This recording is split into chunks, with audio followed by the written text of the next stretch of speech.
स्वागत है आप सभी को हमारे YouTube अपना चैनल में। आज मैं करवा चौथ पर एक कथा सुनाने जा रही हूँ कि करवा चौथ क्यों मनाया जाता है। तो आइए इस कथा को करवा चौथ के व्रत पर सुने।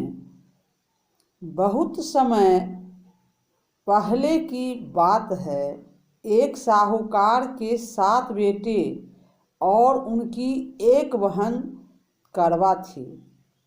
सभी 7 भाई अपनी बहन से बहुत प्यार करते थे, यहाँ तक कि वे पहले उसे खाना खिलाते और बाद में स्वयं खाते थे।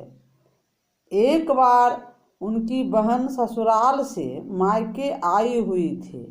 शाम को भाई जब अपना व्यवसाय बंद कर घर आए तो देखा उनकी बहन बहुत व्याकुल थी।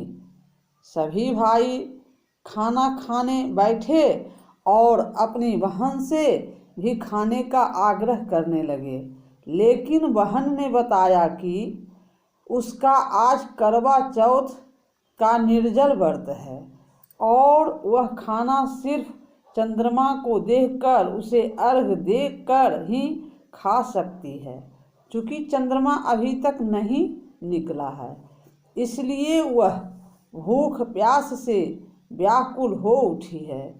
सबसे छोटे भाई को अपनी बहन की हालत देखी नहीं गई और वह दूर पीपल के पेड़ पर एक दीपक जलाकर चलनी की ओट में रखकर दूर से देखने पर वह ऐसा प्रतीत होता था कि जैसे चतुर्थी का चांद उदित हो रहा है।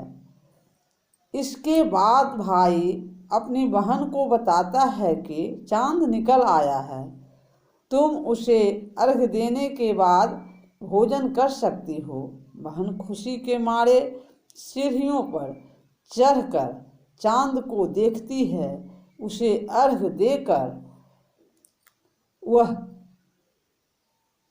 पहला टुकड़ा मुंह में डालती है तो उसे छींक आ जाती है। दूसरा टुकड़ा डालती है तो उसमें बाल निकल जाता है और जैसे ही तीसरा टुकड़ा मुंह में डालने की कोशिश करती है तो उसके पति की मृत्यु का समाचार उसे मिलता है। वह बौखला जाती है। उसकी भाभी उसे सच्चाई से अवगत कराती है कि उसके साथ ऐसा क्यों हुआ। करवा चौथ का व्रत गलत तरीके से टूटने के कारण देवता उससे नाराज हो गए हैं और उन्होंने ऐसा किया है। सच्चाई जानने के बाद करवा निश्चय करती है कि वह अपने पति का अंतिम संस्कार नहीं होने देगी और अपने अस्तित्व से उन्हें पुनर्जीवन दिलाकर रहेगी। वह पूरे 1 साल तक अपने पति के शव के पास बैठी रही, उसकी देखभाल करती है।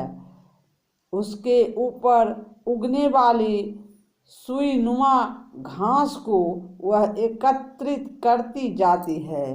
1 साल बाद फिर करवा चौथ का दिन आता है। उसकी सभी भाभियाँ करवा चौथ का व्रत रखती है। जब भाभियाँ उससे आशीर्वाद लेने आती है तो वह प्रत्येक भाभी से यम सुई ले लो, पिय सुई दे दो, मुझे भी अपनी जैसी सुहागिन बना दो, ऐसा आग्रह करती है। लेकिन हर बार भाभी उसे अगली भाभी से आग्रह करने का कह चली जाती है। इस प्रकार जब छठे नंबर की भाभी आती है तो करवा उससे भी यही बात दोहराती है। यह भाभी उसे बताती है कि चूंकि सबसे छोटे भाई की वजह से उसका व्रत टूटा था, अतः उसकी पत्नी में ही शक्ति है कि वह तुम्हारे पति को दोबारा जीवित कर सकती है। इसलिए जब वह आए तो तुम उसे पकड़ लेना और जब तक वह तुम्हारे पति को जिंदा न कर दे उसे नहीं छोड़ना। ऐसा कह के वह चली जाती है। सबसे अंत में छोटी भाभी आती है।